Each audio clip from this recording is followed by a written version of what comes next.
철도 파업이 보름째로 접어들면서 열차 운행률이 70%대로 떨어졌습니다. 코레일은 기관사와 승무원 대체 인력 500명을 채용하기로 했고 박근혜 대통령은 원칙대로 대응하겠다는 입장을 밝혔습니다. 장성택 숙청은 권력 다툼이 아니라 석탄 사업 등 이권 개입이 발각됐기 때문이라고 국가정보원이 국회에 보고했습니다. 장성택 측근 숙청 바람은 지방으로 확산되고 있습니다. 크리스마스 이브인 내일 저녁 전국에서 교통 정체가 가장 극심할 것으로 보이는 곳은 서울 강남역 일대로 예측됐습니다. 스마트폰 내비게이션 등 수십만 건의 이동 정보를 분석해 미리 본 올해 성탄절 풍경 알아보겠습니다. 올해 성탄절은 화이트 크리스마스를 기대하긴 어렵겠습니다. 눈은 성탄절 다음 날 내리겠고 오는 주말 강추위가 예상됩니다. 올겨울 추위는 1월 하순에 절정에 달하겠습니다. 크리스마스 시즌을 맞아 극장가에서는 관객 잡기 경쟁이 치열합니다. 성탄절 하루에만 평소 주말의 4배가 넘는 170만 명의 관객이 몰릴 것으로 예상됩니다. 바다 낚시를 하다 실족해 실종된 척하고 월세방에 숨어 지내며 보험금을 타내려던 50대 남성이 경찰에 붙잡혔습니다. 초등학생들이 학교 주변 문구점에서 쉽게 살 수 있는 일부 장난감과 장신구에서 유해 물질이 다량 검출됐습니다. 환경 호르몬이 기준치보다 300배 넘게 나온 제품도 있었습니다. 우리나라 부부 3쌍 가운데 한 쌍은 하루의 대화 시간이 채 30분도 안 되는 것으로 조사됐습니다. 사랑한다거나 고맙다 같은 표현도 잘 하지 않는 것으로 나타났습니다. 고급 승용차나 골프 회원권을 갖고 있으면 내년 하반기부터 기초노령연금을 받을 수 없게 됩니다. 정부가 재산 상황을 파악해 기초연금 수급 대상에서 제외하기로 했습니다. 현대기아차가 발주한 입찰에서 일본과 독일 부품 업체들의 가격 담합이 드러나 1,000억 원이 넘는 과징금이 부과됐습니다. 그 가격이 차량에 다 전가가 되기 때문에 최종 피해자는 결국 소비자가 되어야 되는 것이고 외국계 업체들은 사전에 물량을 절반씩 낙찰받기로 담합했습니다.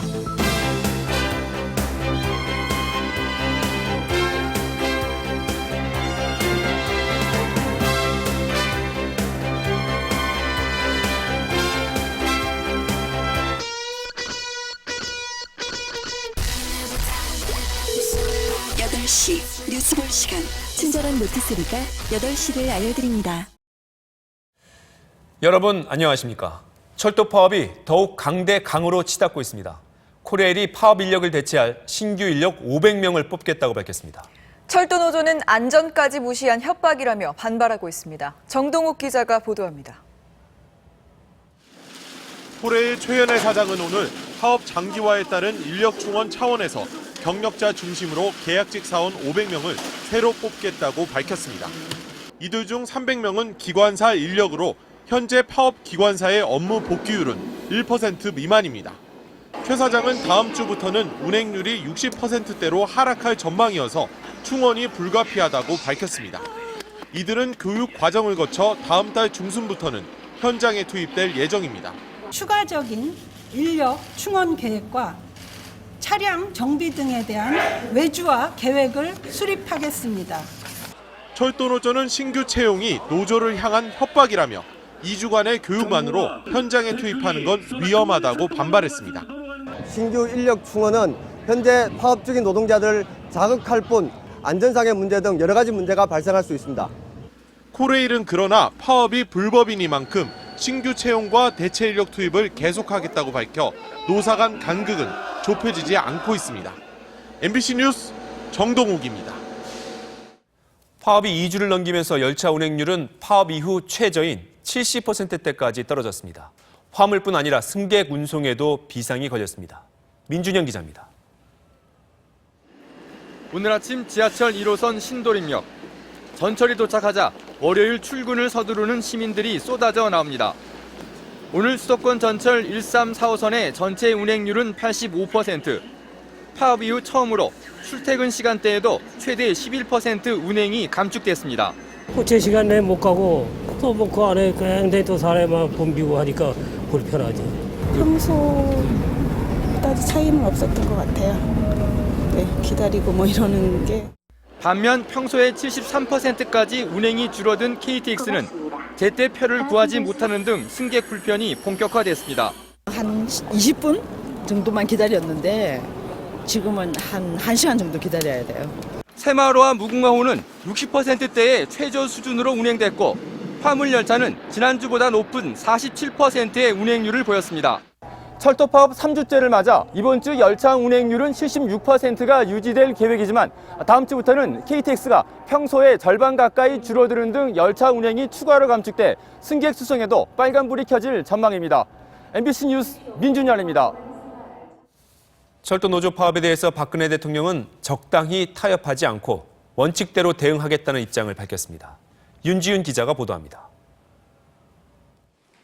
수석 비서관 회의를 주재한 박근혜 대통령은 불법 파업에 대해 법과 원칙대로 대응하겠다는 입장을 다시 한번 밝혔습니다. 당장 어렵다는 이유로 원칙 없이 적당히 타협하고 넘어간다면 우리 경제, 사회의 미래를 기약할 수 없을 것입니다. 또 불편하고 힘들지만 이 시기를 잘 넘기면 지속 발전이 가능한 기반을 다지게 될 것이라며 어려운 때일수록 원칙을 지켜야 한다고 강조했습니다. 박 대통령은 이어 언제 도발할지 모르는 북한과 철도 파업, 세계적인 경기 불안과 정치권 갈등으로 국민이 걱정하고 있지만 어려움은 극복될 것이라고 강조했습니다. 우리 국민들이 가지고 있는 애국심과 가족에 대한 사랑, 사회에 대한 배려 등을 믿고 있기 때문입니다.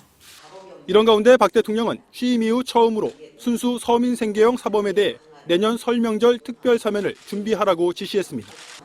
또 신년 구상과 정책 방향 등을 국민 앞에 밝히는 신년 기자회견도 할 것이라고 청와대는 밝혔습니다. MBC 뉴스 윤지윤입니다. 노동계는 경찰의 민주노총 강제 진입이 불법이라고 강력히 규탄하며 정권 퇴진운동에 나서겠다고 밝혔습니다. 경찰은 적법한 절차에 따른 것이었다며 흔들림 없이 법 집행을 해나가기로 했습니다. 오현석 기자가 보도합니다.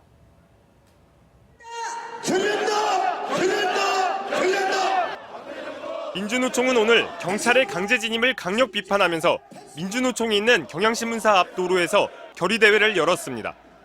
경찰은 한 개 차로만 이용해달라며 막아섰고 어제에 이어 이틀째 격렬한 몸싸움이 벌어졌습니다. 민주노총은 경찰의 무단 진입이 노동운동 자체에 대한 부정이라며 정권 퇴진 투쟁을 결의하고 오는 28일 총파업에 돌입하겠다고 밝혔습니다. 민변 등 변호사 단체들은 수색영장이 기각됐는데도 체포영장만으로 강제 진입에 나섰다며 경찰청장을 상대로 소송을 벌이기로 했습니다. 기물들은 거의 다 파손됐고요. 자료들도 어디로 갔는지 찾을 수가 없습니다. 모든 손해배상, 기물 파손, 분명한 법적 책임을 물을 것입니다. 이에 대해 이성환 경찰청장은 건물에 들어간 것은 지도부 체포를 위한 적법한 절차였다고 밝혔습니다. 집행에 협조해달라는 의사를 수차례 밝혔으나 이에 응하지 않아 부득이 경력을 투입하였고 검찰과 협의를 마친 데다 체포 현장에선 영장 없이도 허용되는 일이라며 문제될 게 없다고 반박했습니다. 경찰은 가용 인원을 총동원해 수색에 박차를 가하는 한편 어제 연행된 138명 가운데 폭력을 행사한 것으로 추정되는 1명을 제외하고 나머지 137명을 조만간 석방할 방침입니다. MBC 뉴스 오현석입니다. 네, 그렇다면 철도 노조 지도부는 어디에 숨어 있는 걸까요? 경찰은 여전히 지도부의 소재는 물론 건물을 빠져나갔다면 어떻게 빠져나갔는지도 파악하지 못하고 있습니다. 이어서 손병산 기자가 보도합니다. 망치로 유리문을 깨고 경찰이 건물 안으로 강제 진입합니다. 의자로 막아놓은 좁은 계단을 올라 사무실을 뒤지고 천장도 뜯어 살펴봤지만 철도노조 지도부는 없었습니다. 뭐 있어? 분모가 있어? 한 명씩 사진과 얼굴을 대조하고 캐비넷까지 열어봐도 허사였습니다. 그 사람들은 아니잖아. 맞아요.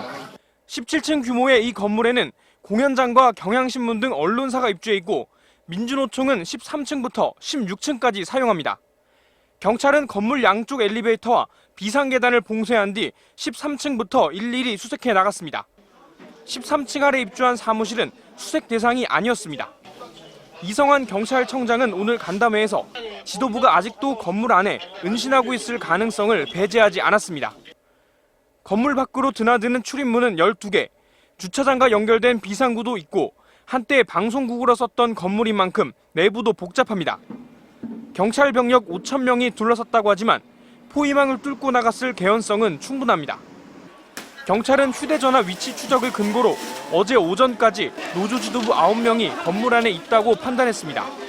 하지만 휴대전화를 두고 떠날 수도 있었던 만큼 부족한 정보를 바탕으로 작전을 한 게 아니냐는 비판도 나오고 있습니다. 실제 민주노총은 철도노조 지도부가 경찰 진입에 앞서 어제 새벽 이미 건물을 빠져나갔다고 밝혔습니다. 활동을 못하는 게 아니기 때문에 이후에도 계속 활동을 하실 거라고 알고 있고요. 지도부가 어디에 있는지 갈피를 잡지 못하는 가운데 경찰은 검거 전담반을 구성하고 지도부 체포에 1계급 특진을 내걸었습니다. MBC 뉴스 손병산입니다. 한국노총은 민주노총에 대한 공권력 투입과 관련해 오늘 긴급 대표자 회의를 열고 정부의 사과와 책임자 처벌이 있을 때까지 노사정위원회에 불참하겠다고 밝혔습니다. 민주노총에 이어 한국노총도 노사정위원회 불참을 선언함에 따라 노사정위원회는 당분간 파행이 불가피하게 됐습니다. 철도 노조 파업의 원인과 경찰의 검거 작전을 둘러싼 정치권의 갈등도 커지고 있습니다. 새누리당은 불가피한 조치라고 밝혔고 민주당은 불통 정치의 극치라고 비난했습니다. 김지훈 기자가 보도합니다. 새누리당은 민주노총 공권력 투입은 불가피한 법 집행이었다며 민주당과 야권이 불법 파업에 힘을 실어주고 있다고 비판했습니다. 철도 노조의 불법 파업에 부하 내동해 파업에 힘을 실어주는 모습은 실망을 넘어 절망적입니다. 새누리당은 더 이상 민영화를 이유로 파업을 하는 것은 명분이 없다며 여야가 민영화를 안 하겠다는 공동 결의안을 채택해 논란을 끝내자고 제안했습니다. 민주당은 공권력 투입은 불법이라며 유신부활, 독재회기라고 비난했습니다. 공권력 투입은 박근혜 정부가 지난 1년 내내 보여주었던 불통 정치의 결정판이었습니다. 또 철도 민영화 금지를 법제화하자고 거듭 요구했습니다. 국회에 출석한 서승환 국토교통부 장관은 정관과 주식협약 등 민영화 방지를 위한 안전조치가 이미 마련돼 별도의 입법이 필요 없고 법제화는 자유무역협정에도 위배될 수 있다고 설명했습니다. 국회는 내일 공권력 투입과 관련해 이성한 경찰청장의 현안 보고를 듣기로 했습니다. MBC 뉴스 김지훈입니다. 아프리카 남수단에서 정부군과 반군 간 교전이 격화되고 있습니다. 현지에 파병돼 있는 우리 한빛부대도 만일의 사태에 대비해 일본 자위대로부터 실탄을 지원받았습니다. 김준석 기자입니다. 남수단의 평화 재건을 지원하기 위해 보르 지역에 파병된 한빛부대는 내전으로 유혈 사태가 확산되면서 대비 태세를 강화했습니다. 비전투 목적의 공병 우려 부대인 한빛부대는 유엔 기준에 따라 자체 방어에 필요한 구경 10mm 이하 화기만 보유하고 있습니다. 주둔지는 유엔군 기지 안에 있으며 전체 기지 외곽 경비는 전투병으로 구성된 인도와 네팔군이 맡고 있지만 만일의 사태에도 대비하고 있습니다. 한빛 부대의 영향은 없을 것으로 판단하고 있습니다. 하지만 어떤 상황이 발생할지 알 수가 없으니까 부대 방어 태세를 지금 강화한 상태에 있고 예비 탄약은 유엔 남수단 임무단의 요청에 미군으로부터 탄약 5천여 발, 또 일본 자위대에서 처음으로 10,000발을 긴급 지원받았습니다. 일본은 PKO 활동 협력법을 근거로 한국군에 소총탄을 제공했습니다. 국방부는 남수단에 군 수송기를 보내 부식과 개인 화기를 추가 보급하는 방안도 추진하고 있습니다. MBC 뉴스 김준석입니다. 유엔 평화유지군으로 파병된 한빛부대 주둔지 외곽에서 현재 반군 1,000여 명과 남수단 정부군이 대치 중입니다. 자칫 남수단 내전 사태에 휘말릴 수 있는 상황인데요. 장현주 기자가 자세한 상황 전합니다. 반군 세력 1,000여 명이 남수단 보르 지역을 장악하며 이곳에 유엔 평화유지군으로 파견된 우리의 한빛부대로 접근하고 있습니다.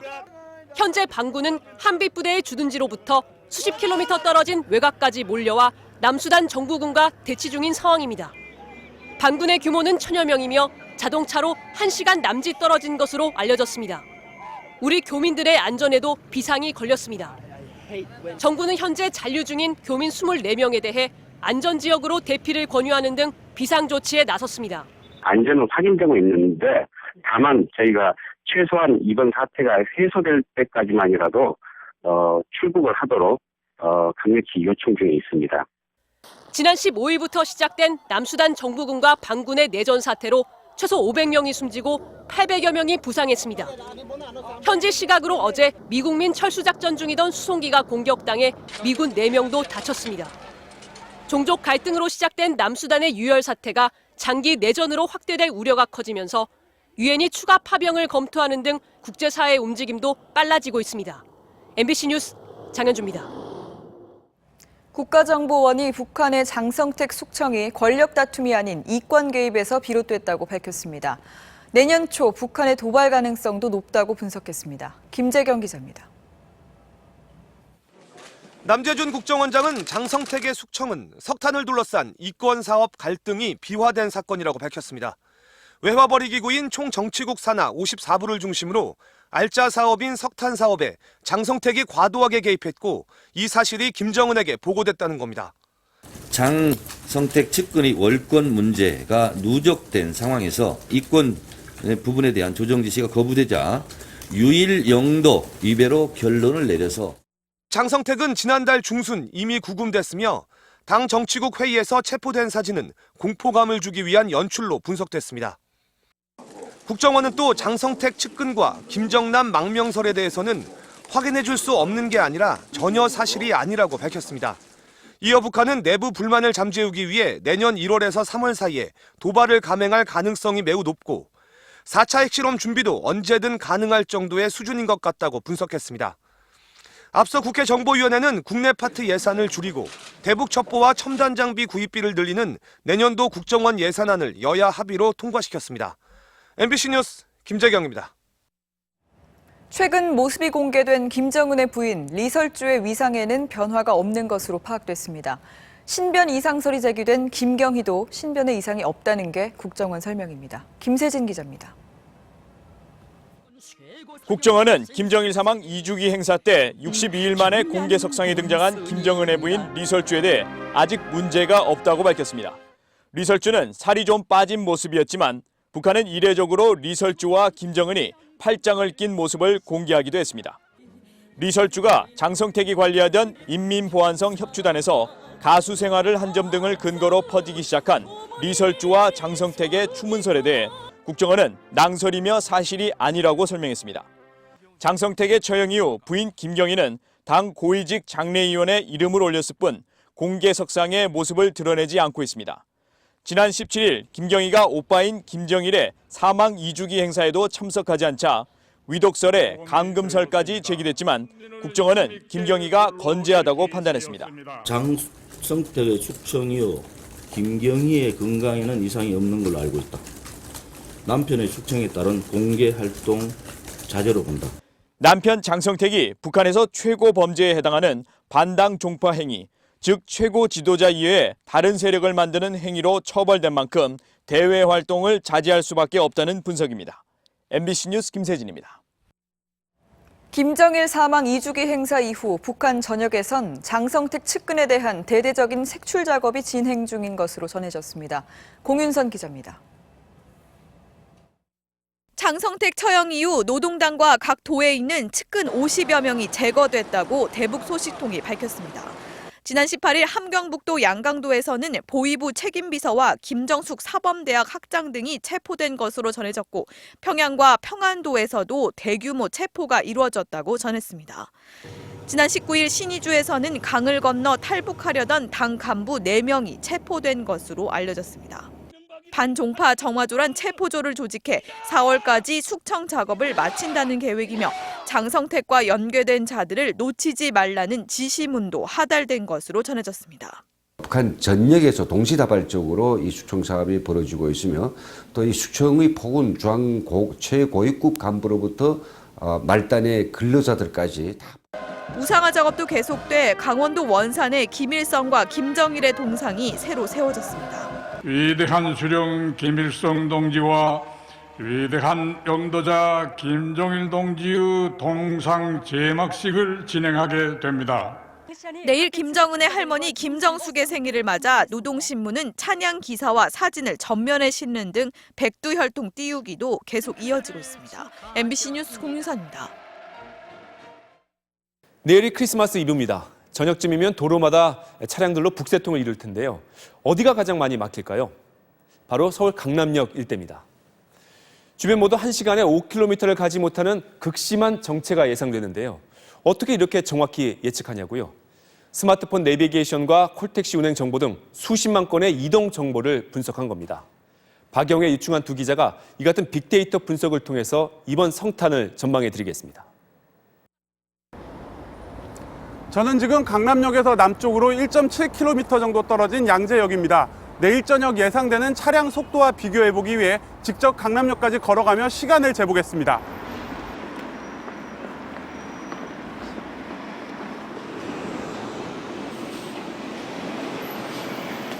제 걸음으로 거의 정확하게 18분 정도가 걸렸습니다. 내일 저녁 차량으로 이동 시 예상되는 시간이 24분 정도인데 사람마다 차이는 있겠지만 걷는 게 더 빠를 수도 있다는 얘기입니다. 정체 예상 지역 2위는 고속버스 터미널과 반포나들목 주변이었고 대형 쇼핑몰들이 밀집한 동대문역 부근, 젊은이들이 몰리는 이태원과 홍대 입구가 뒤를 이었습니다. 사람 많은 데 가서 북적거림도 느껴보고 싶고요. 뭐 달달한 커플이나 뭐 그런 사람들 구경하는 것. 이중 강남역과 고속터미널 정체는 비교적 일찍 정점을 찍고 풀렸습니다. 반면 이태원, 홍대 등은 자정 넘어 계속돼 더 늦게까지 사람이 몰려들었습니다. 크리스마스에 특별히 찾아가기 위해 내비게이션에 찍어본 곳들은 어딜까? 연말을 해외에서 혹은 고국에서 들고 나는 이들이 많아서인지 1위는 공항이었습니다. 쇼핑도 하고 영화도 보고 대형 복합몰도 많이 검색됐고 크리스마스 쇼핑과 나들이 겸 근교 아울렛들이 나란히 상위권에 올랐습니다. 조명 축제가 한창인 수목원 등 나들이 명소도 크리스마스 이벤트를 위해 많이 찾은 것으로 나타났습니다. 목적지 자체가 막힌다라기보다는 그 목적지로 통과하는 길이 많게 되면 그 지역이 많이 막히는 것 같습니다. 크리스마스 하면 제일 먼저 떠오르는 사람은 누굴까? 여자친구. 어머니가 떠오르죠, 어머니가. 얘 내인 생각. 크리스마스를 2주 앞두고 SNS와 인터넷 블로그, 카페 등에서 가장 많이 등장한 단어는 아이였습니다. 엄마와 친구, 아빠가 뒤를 이었고 연인이나 애인은 10위 밖이었습니다. 크리스마스 선물하면 목도리? 큰 고민형이요. 사람들은 크리스마스 트리와 카드를 가장 많이 받고 싶어 했고 아이들을 위한 로봇 장난감이 단연 인기. 연인보다는 아이와 가족에 대한 선물이 제일 큰 관심거리였습니다. 기존의 종교 기념일의 의미보다는 가족이나 아이들을 중심으로 한 그런 선물을 주고받는 기념일의 의미가 더 강해졌다라는 부분을 알 수 있었습니다. 크리스마스에 대한 느낌으로는 행복과 따뜻이라는 단어가 가장 많이 오르내렸지만 선물에 대한 부담 때문인지 고민과 걱정, 부담도 10번째 안으로 많이 등장했습니다. MBC 뉴스 유충환입니다. 크리스마스 또 하나의 관심은 눈이 올까 안 올까일 텐데요. 전동혁 기자가 알려드리겠습니다. 크리스마스를 이틀 앞둔 오늘, 다행히 추위는 한풀 꺾였습니다. 오늘은 날씨가 되게 따뜻해진 것 같아요. 목도리랑 장갑 안 해도 굉장히 따뜻한 날씨인 것 같습니다. 대체로 맑고 무난한 날씨는 크리스마스까지 이어지겠습니다. 눈까지 온다면 금상첨화겠지만 아쉽게도 화이트 크리스마스까지 기대하긴 어려울 전망입니다. 크리스마스 당일 오후부터 전국에 구름이 많아지겠지만 정작 눈은 다음 날인 목요일 아침부터 쏟아지겠습니다. 뒤이어 2, 3일간 한파가 찾아오겠지만 다음 주 초 연말 연시엔 평년 기온을 회복하겠습니다. 겨울 강추위는 새해 들어 본격화될 전망입니다. 특히 1월 하순에 올겨울 추위가 절정에 이를 걸로 기상청은 내다봤습니다. 특히 하순에는 대륙고기압이 강하게 발달하면서 기온이 평년보다 더 낮을 것으로 전망됩니다. 또 초봄까진 차가운 대륙고기압이 시시때때로 확장해 꽃샘 추위도 기승을 부릴 걸로 전망했습니다.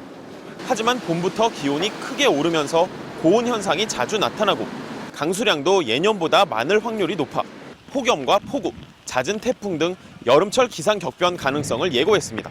MBC 뉴스 전동혁입니다. 크리스마스는 극장가의 최대 대목이기도 합니다. 지난해 같은 경우에 성탄절 하루에만 평소 주말의 4배가 넘는 170만 명이 극장을 찾았는데요. 올해 크리스마스 어떤 영화가 승자가 될까요? 임현주 기자가 전망해봤습니다. 크리스마스의 큰손 어린이를 위한 애니메이션이 여러 편입니다. 겁쟁이 고양이 썬더는 마법사 할아버지 집을 지켜내고 연약한 아기 공룡은 자신을 노리는 적들과 맞서 싸우며 시골에서 농약을 뿌리던 비행기가 세계 최고의 레이서 비행기에 도전하는 등 산타크로스를 대신하는 성탄절 주인공들도 다양해졌습니다. 그래도 크리스마스 대박을 노리는 건 역시 한국 영화입니다.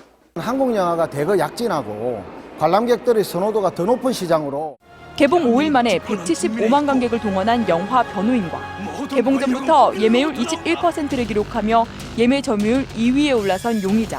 한국 영화는 이 두 편의 박빙이 예상됩니다. 스케치북 고백으로 유명한 대표적인 크리스마스 영화 러브 액츄얼리도 성인판으로 재편집돼서 10년 만에 스크린에 돌아왔습니다. 연말에 이럴 때 로맨틱 코미디 보면 되게 마음도 따뜻해지고 그럴 것 같아서. 지난해 크리스마스 하루 관객만 170만 명. 평소 주말 관객의 4배가 넘을 정도로 극장가에선 크리스마스가 최대 대목입니다. MBC 뉴스 임현주입니다. 현대기아차가 발주한 입찰에서 일본과 독일 업체들이 부품값을 조직적으로 담합해온 것으로 드러났습니다. 백승호 기자입니다. 주행 속도와 엔진 회전수, 남은 연료를 표시하는 차량 계기판입니다. 현대 기아차에 들어가는 모든 계기판은 일본 업체 덴소와 독일 콘티넨탈 측이 나눠 납품하고 있습니다. 두 회사는 입찰에 앞서 차종별로 물량을 절반씩 낙찰받기로 비밀리에 합의서를 쓴 것으로 드러났습니다. i40와 산타페는 덴소가 낙찰받기로 짠 뒤 콘티넨탈이 일부러 떨어지려고 가격을 5%가량 높게 써내고, 반대로 벨로스터와 그랜저는 덴소가 들러리를 서고 콘티넨탈이 낙찰받는 식입니다. 담합이 들통나자 계기판 낙찰 가격은 17%포인트 떨어졌습니다. 와이퍼 시스템도 일본 덴소와 독일 보시 측이 비슷한 방식으로 담합한 결과 낙찰 가격이 소나타는 5%, 프라이드는 8% 이상 올랐습니다. 가격을 담합한 계기판과 와이퍼는 지난해까지 4년 동안 현대 기아차가 만든 거의 모든 차종 1,000만 대 이상에 장착됐습니다. 현대 기아차도 비싸게 받아서 어차피 그 가격이 차량에 다 전가가 되기 때문에 최종 피해자는 결국 소비자가 피해가 되는 것이고요. 공정거래위원회는 담합에 참여한 외국계 부품업체들의 1,000억 원대 과징금을 부과하고 모두 검찰에 고발하기로 했습니다. MBC 뉴스 백승우입니다. 바다 낚시를 하다 실종된 것처럼 꾸며서 보험금을 타내려던 50대 남성이 붙잡혔습니다. 3년이 넘게 자신이 사망한 것처럼 신분을 위장하고 숨어 지냈습니다. 김나라 기자입니다. 전북 군산 야미도 선착장 앞바다. 3년 전 이곳에서 낚시를 하던 김모 씨가 발을 헛디뎌 떨어진 뒤 물에 떠내려갔다는 신고가 접수됐습니다. 해경은 시신이라도 찾기 위해 헬기와 함정 40대를 투입해 엿새 동안 샅샅이 뒤졌지만 허사였습니다. 방조제가 생겨 물살이 마을 쪽으로만 잔잔히 흐르는데도 시신은 없고 김 씨 휴대전화만 떠올랐기 때문입니다. 일기 증거 그냥 만들더라고 다 들어갔는데도 없는 거 이게 위치 안 맞아. 시체 같은다는데 거기 물살도 없거든. 경찰이 수사해보니 김 씨가 가족 내연녀 등과 함께 짜고 이웃 주민을 시켜 허위 신고를 한 것으로 드러났습니다.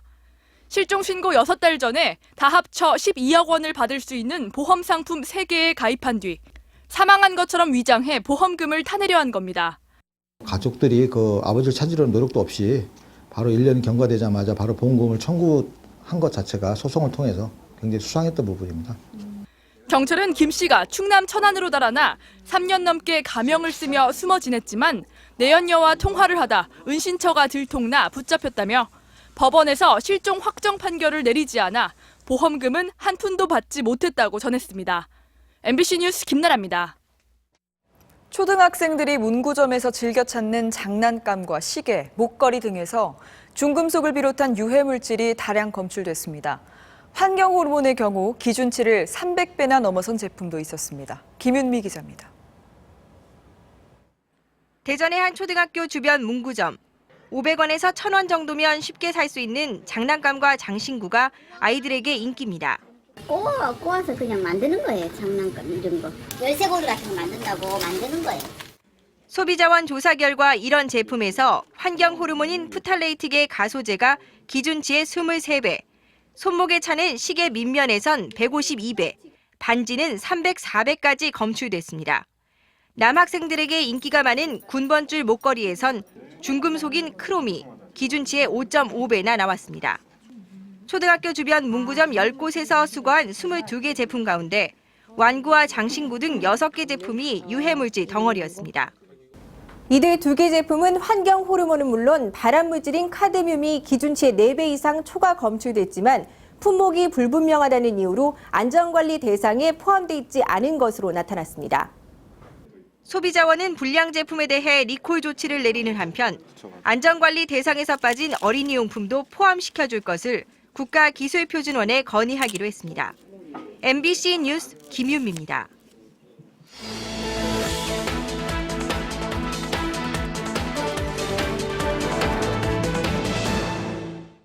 희귀병에 걸린 8살짜리 여자아이가 마을 사람들과 함께 캐롤을 부르고 싶다는 소원을 SNS에 올렸는데요.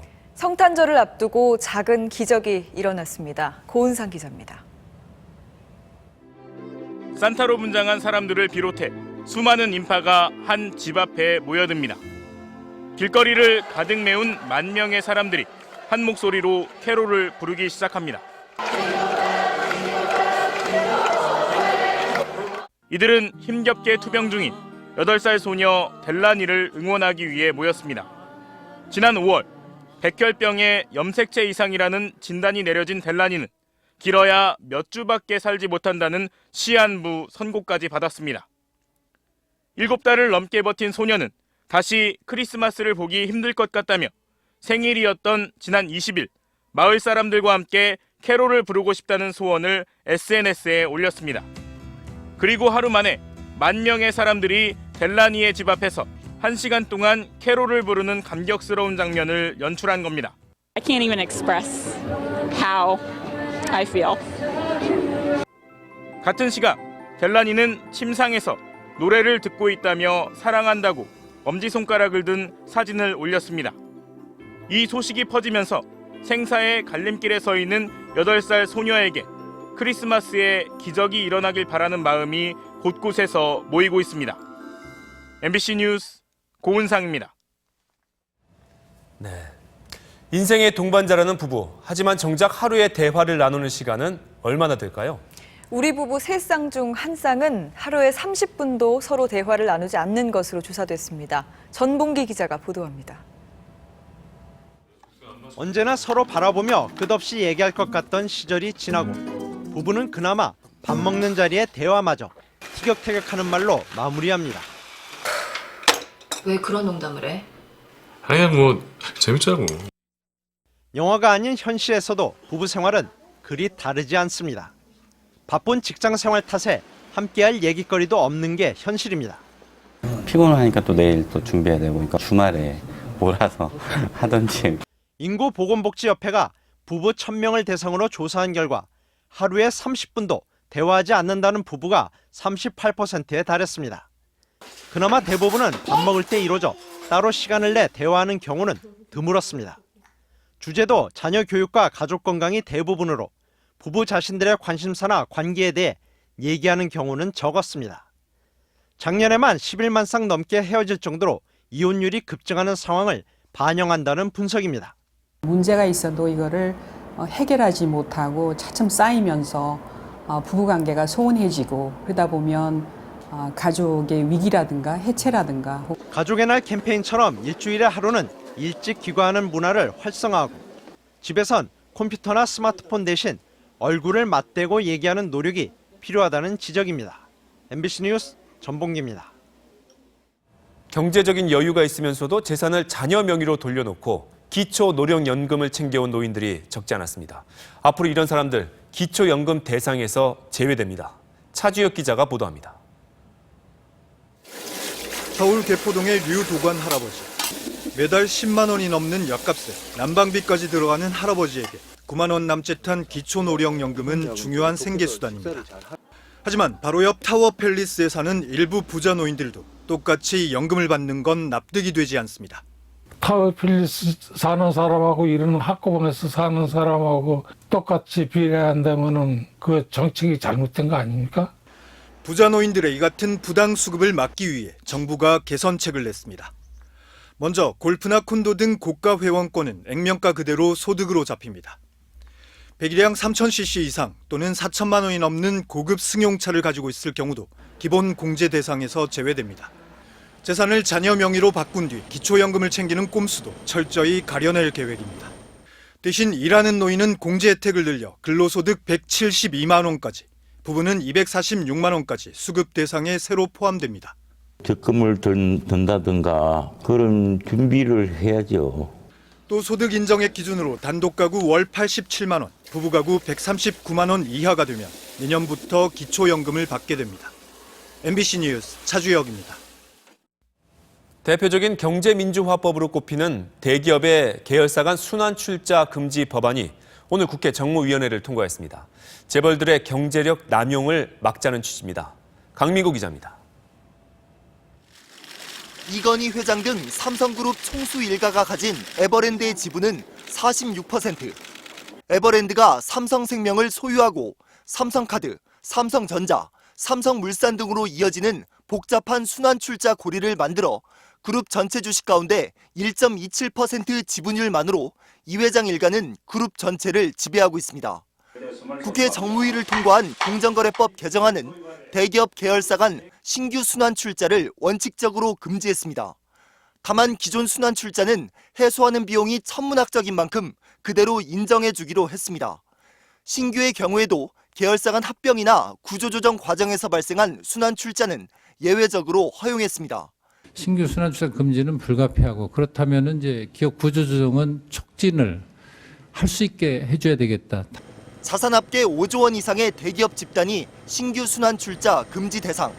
삼성과 현대차, 롯데 등 62개 재벌그룹이 모두 포함됐습니다. 국회는 공정거래법 개정안이 본회의까지 통과하면 경영권 편법 승계나 부실 계열사 지원 등 재벌들의 경제력 남용으로 인한 폐해가 크게 줄어들 것으로 보고 있습니다. MBC 뉴스 강민구입니다.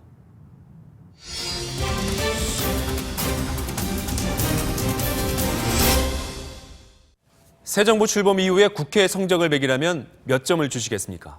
수천 건의 법안이 산적해 있는데 정쟁만 벌이다 올해를 마감하고 있다는 비판이 나옵니다. 오늘 뉴스플러스에서는 공전만 거듭한 지난 1년의 국회를 짚어보겠습니다. 현원섭, 천현호 두 기자가 보도합니다. 여야 정쟁의 중심은 1년 전 벌어진 국정원 대선 개입 의혹 사건이었습니다. 여야 합의로 국정조사 특위가 구성돼 활동했지만 보고서조차 채택하지 못했습니다. 증인 채택 문제 등으로 맞서면서 야당은 거리로 나갔고 여당은 협상력 부재라는 비판 속에 국회는 50여일간 공전됐습니다. 한 손에는 민주, 한 손에는 민생, 한 발은 광장, 한 발은 국회를 믿고 서서 거리로 나가서 일방적인 구호만 외칠 때가 아니라 민생 현장 속으로 들어가 국민의 목소리를 들어야 할 때입니다. NLL 포기 논란과 2007년 정상회담 대화록 실종 논란도 검찰 수사까지 마쳤지만 정쟁은 계속됐습니다. 처음부터 끝까지 비굴과 굴종의 단어가 난무하고 있습니다. 문건은 그 내용을 왜곡하고 훼손한 내용입니다. 혼외자 논란 끝에 사퇴한 최동욱 검찰총장 문제 역시 국정원 댓글 사건 수사와 연계돼 해석되면서 여야 공방은 멈추지 않았습니다. 야권에서 수위를 넘나들었던 대선 불복 발언은 천주교 정의구현 사제단 미사에서 불거지더니 결국 국회의원으로 이어졌습니다. 여야 대결 국면 속에 국정감사와 정기국회는 파행의 연속이었습니다. 여야는 정기국회 마지막 날이 돼서야 법안 34건을 벼락치기로 처리했습니다. 올해 현재 국회에 계류 중인 법안이 6,700여 건인데 불과 0.5%에 해당하는 수치입니다. 19대 국회 첫 해인 지난해 정기국회 때는 대선을 앞둔 상황에서도 그나마 119건을 처리했습니다. 계속되는 정쟁에다 이 정도 성적이라면 정치권을 향한 국민의 불신은 커질 수밖에 없어 보입니다. 야당의 국회 보이콧이 이어질 때마다 새누리당은 국회 선진화법을 문제 삼았습니다.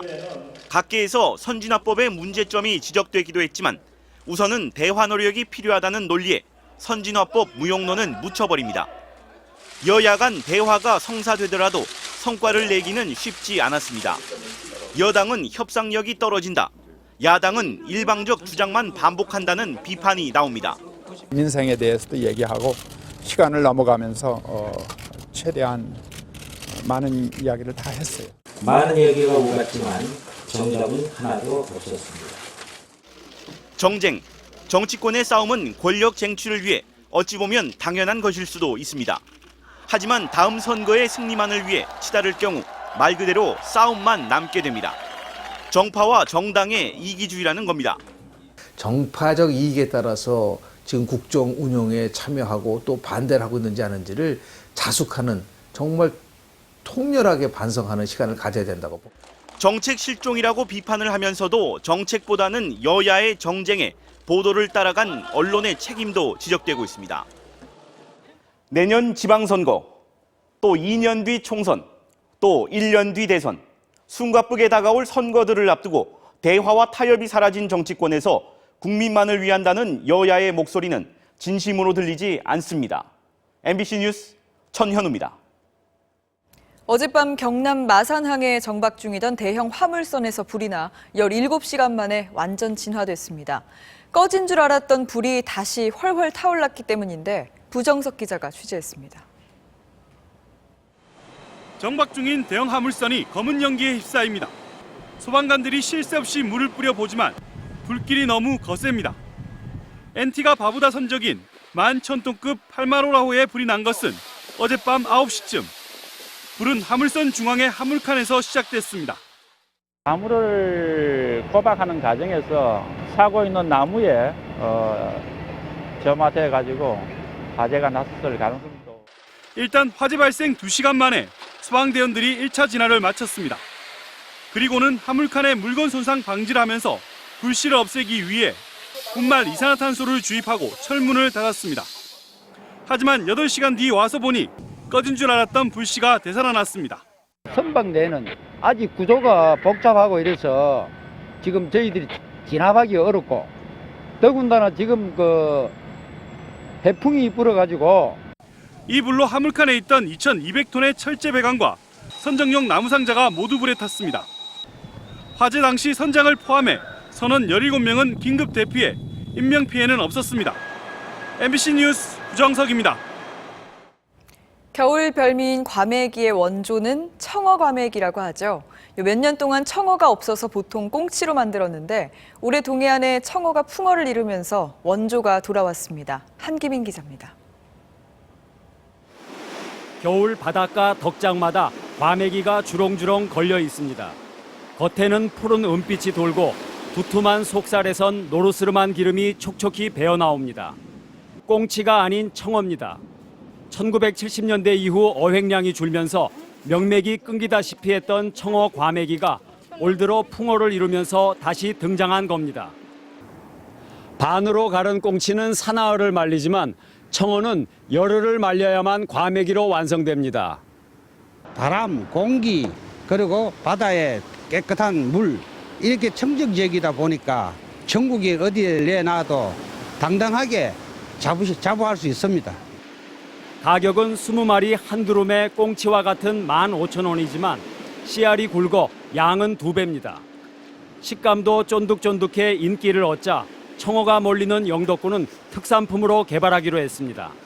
포항 구룡포가 꽁치라면은 저희 영덕은 청어의 주산지로서 청어 과메기를 집중적으로 육성해 나갈 계획입니다. 사라질 뻔한 원조 청어 과메기가 40년 만에 겨울 별미로 다시 돌아왔습니다. MBC 뉴스 한기민입니다. 심장박동이 갑자기 불규칙하게 뛰다가 멈추는 심장 부정맥. 중년 돌연사의 80%에 이르는 무서운 증상입니다. 이런 치명적인 증상 전에 심장의 미세한 변화를 찾아내는 이른바 죽음의 신호 감지법이 개발됐습니다. 정진욱 기자입니다. 규칙적으로 뛰던 심장 박동이 갑자기 급격하게 요동칩니다. 심근경색을 동반한 부정맥. 빠르면 20초 만에 심장이 마비돼 심폐소생술 등 응급처치가 몇 초라도 늦으면 뇌사나 사망에 이를 수 있습니다. 몇 초만이라도 예측을 했다면 환자들 놓치지 않았을 텐데. 최근 이런 치명적인 부정맥이 나타나기 직전 심장박동의 미세한 변화를 미리 감지하는 진단법이 개발됐습니다.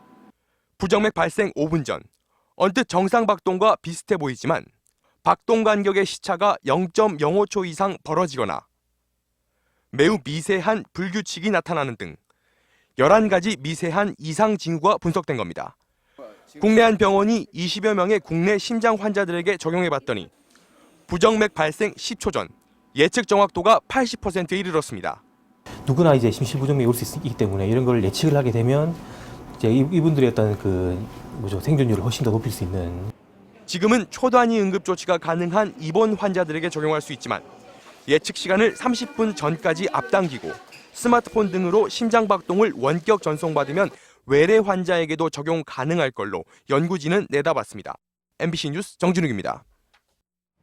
정부가 과도한 부채로 방만 경영 논란을 빚고 있는 산하 공공기관들에 대해 임기와 상관없이 기관장을 조기 교체하겠다는 뜻을 밝혔습니다.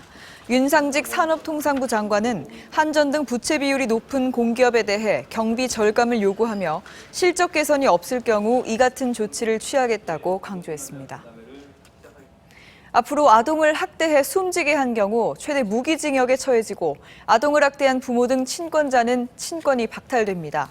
국회 법사위 법안심사 소위는 최근 계모의 학대로 숨진 울산 서연이 사건 등을 계기로 아동학대 처벌을 강화하는 내용의 아동학대 범죄처벌 특례법 제정안을 통과시켰습니다. 금융위원회는 신임 기업은행장으로 여성인 권선주 현 기업은행 부행장을 임명 제청했다고 밝혔습니다. 창조금융구현의 적임자라는 이유로 제청된 권 내정자가 은행장에 임명되면 우리나라에선 처음으로 여성 은행장이 탄생하게 됩니다.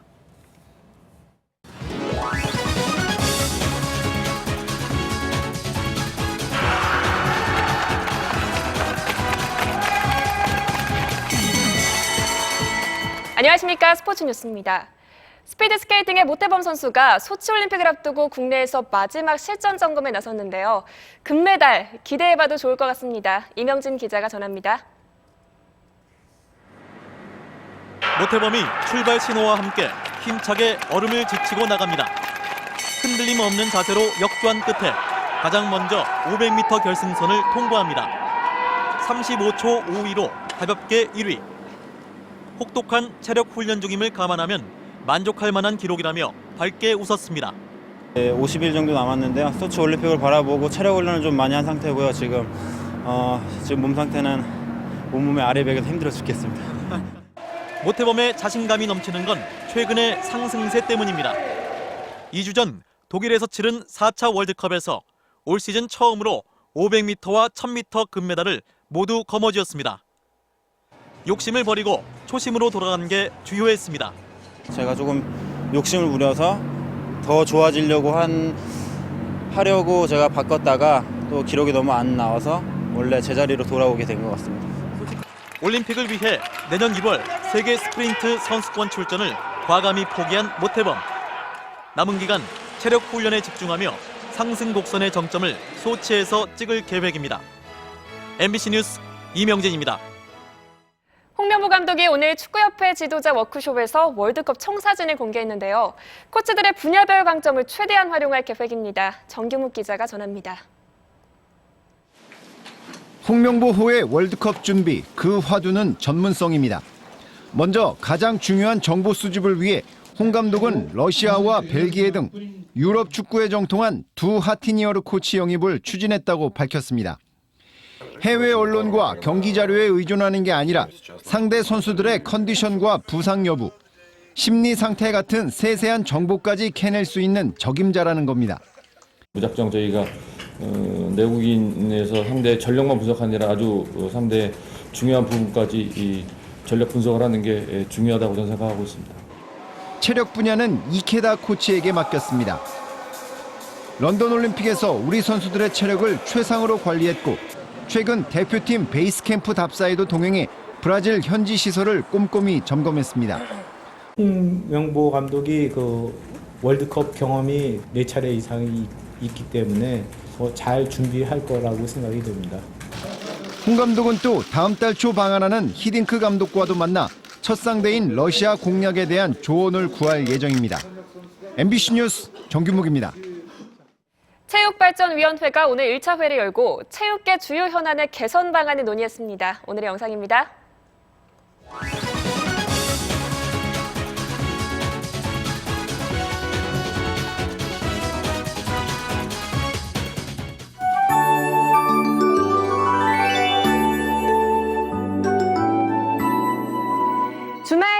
어제 계속됐던 강추위, 오늘은 조금 수그러들었는데요. 크리스마스 이브인 내일과 성탄절인 모레까지는 추위가 심하지 않아서 밖에서 시간 보내기에 큰 불편은 없겠습니다. 눈 선물을 기다리신 분들께는 아쉽게도 화이트 크리스마스가 될 가능성은 낮다는 소식 전해드리고요. 제주 산간에서만 하얀 눈을 볼 수 있겠습니다. 눈은 성탄절 하루 뒤인 목요일에 오겠습니다. 이후에는 한파가 기승을 부리겠는데요. 다행히 오래 가진 않아서 연말 연시엔 무난한 날씨가 예상됩니다. 오늘 미세먼지가 물러가면서 종일 맑은 하늘을 보였습니다. 내일도 우리나라는 중국 북동지방에 위치한 고기압 영향권에 들겠습니다. 아침에는 내륙 일부 지방에 안개가 끼겠지만 낮에는 전국이 대체로 맑겠습니다. 아침 기온은 서울 영하 5도, 철원 영하 11도까지 떨어지는 등 다소 춥겠지만요. 낮에는 서울과 원주 5도, 남부지방 부산 10도까지 오르면서 오늘보다 추위가 조금 더 누그러지겠습니다. 물결은 동해에서 최고 4m까지 매우 높게 일겠습니다. 주 후반에는 눈이 온 뒤에 서울 경우 영하 8도 선까지 뚝 떨어지겠습니다. 이어서 세계 날씨입니다.